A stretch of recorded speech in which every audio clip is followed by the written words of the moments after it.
Hello, everybody, and welcome to today's episode of the Peak Physique podcast. The Peak Physique podcast is a podcast for adults who want to get their fire back. So, today is episode 44, and as you can see, I am at the gym with a guest. I got Ruth Messnick in the house today. Ruth is here for one very special reason. She is one of our 2024 Persons of the Year. And I thought it would be cool to bring her on to have her tell you guys a little bit more about her journey and what an awesome year that she had. And maybe you can get a few ideas off of what Ruth really went through in the last year to help motivate you and have you do some big things yourself. So first, welcome Ruth. Thanks for joining me on the podcast today. Thank you for having me. You're welcome. This is your first ever time being on a podcast, right? Absolutely, yes. All right, I hope that hand's ready to sign some autographs. I'll get it today. All right, so like I said, I want to give the audience a little bit more of an idea of what your year was like because it's something really worth noting. So tell us a little bit more about your lifestyle before you began your fitness journey, first of all. I was pretty sedentary. I wasn't moving around. I also kept looking for that magic diet or magic exercise. I belonged to other gyms, but of course never went. It didn't work because I didn't change my habits. I would do it for a short time and then go back to all the bad habits that I had. What motivated you to start your fitness journey here at Peak Physique? I turned 60 and I thought I have to do something. I also needed to get healthy. I was suddenly on medication, which I didn't want to be on. I was a cancer survivor, and we all know that sugar and all those things tend to bring that back. So I was like, it's time for me and it's time to get healthy. Awesome. So 2024 was a big year for you. Like I had said, you won Person of the Year. In going through the whole entire year, what were the biggest challenges you faced that kind of got in your way, and how did you overcome them? Probably being consistent. Sometimes I know you always say don't listen to that inner bitch when you don't want to get up, and I unfortunately listened to it a few times. My schedule tends to get in the way, so I just made it a priority. I sign up for classes a month at a time and make sure that I'm getting up every single day, because once I get here and I have that workout, I feel so much better. I come to 6 o'clock classes, and it's an amazing way to start the day. Sets the tone for a good day overall. Do you find that your food choices are better on the days you work out at 6 a.m.? Yes, my food choices are much better. Doing the Biggest Loser makes a big difference because then I see how I should eat and I try to carry that through once it's over. Awesome, awesome. So you had been a member of the gym for a couple of years prior to winning Person of the Year. What did you change about your nutrition and your diet last year that led to you losing 30 pounds, right? Almost 40 I'm at now. Okay. So what did you do in 2024 that helped you turn the corner in the diet department? Like I said, I had done Biggest Loser before, and when I had done it previously, because in that 2021, 2022, it was that 30 days, and then I went back to what I was eating. This time I kept the recipes, I was making that, I totally increased my fruits and vegetables.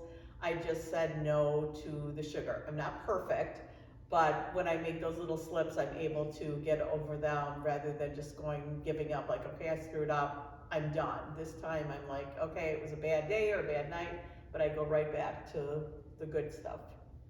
Awesome. Well, I have to agree with you. You were on fire last year.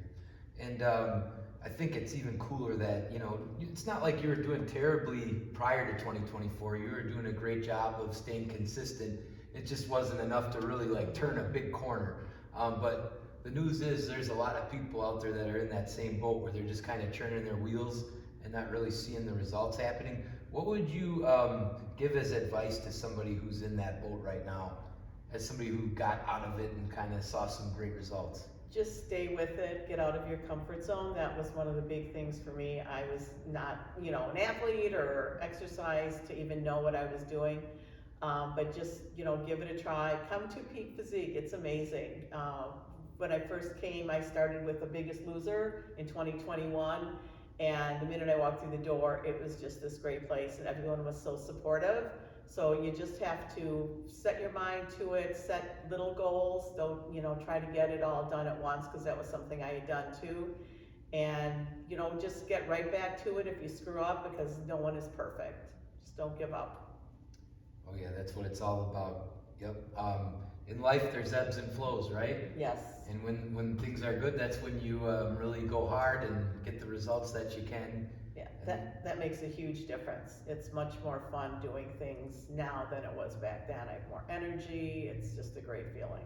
so my next question is kind of right on those lines. Since you really got your health on track last year, what's the biggest change you've noticed in your everyday life? Like I said, more energy. I've gotten off of some of the medications I was on. Like, blood work looks great, and just feeling better about myself. So the more I feel better, the more motivated I am to keep going. Right on, right on.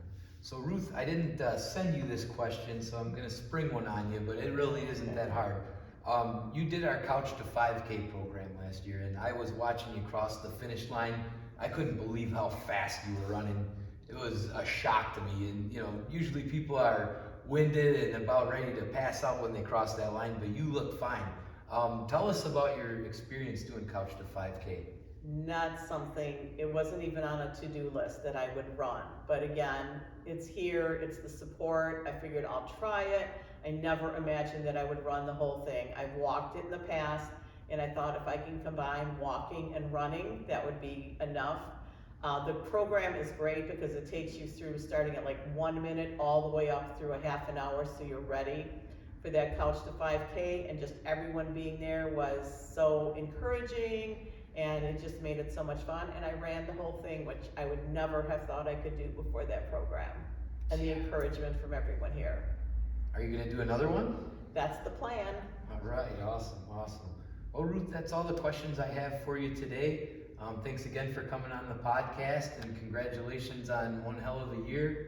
Thank Are you going to repeat that again in 2025? That's the plan. Well, I don't expect you to lose 40 pounds. No. You might start looking a little bit like a prisoner of war or something, but yeah, I'm so happy to have you here, and so happy that we're here doing a Person of the Year podcast. So congratulations, and hopefully I'll have you on here again someday to talk about something interesting. All right, well, thank you, and thank you for having me, and thanks for all the support since I've been here. Heck yeah, heck yeah. Thanks for watching, listening, you guys, whatever you did. Hopefully we'll see you again for episode 45. Have a good one.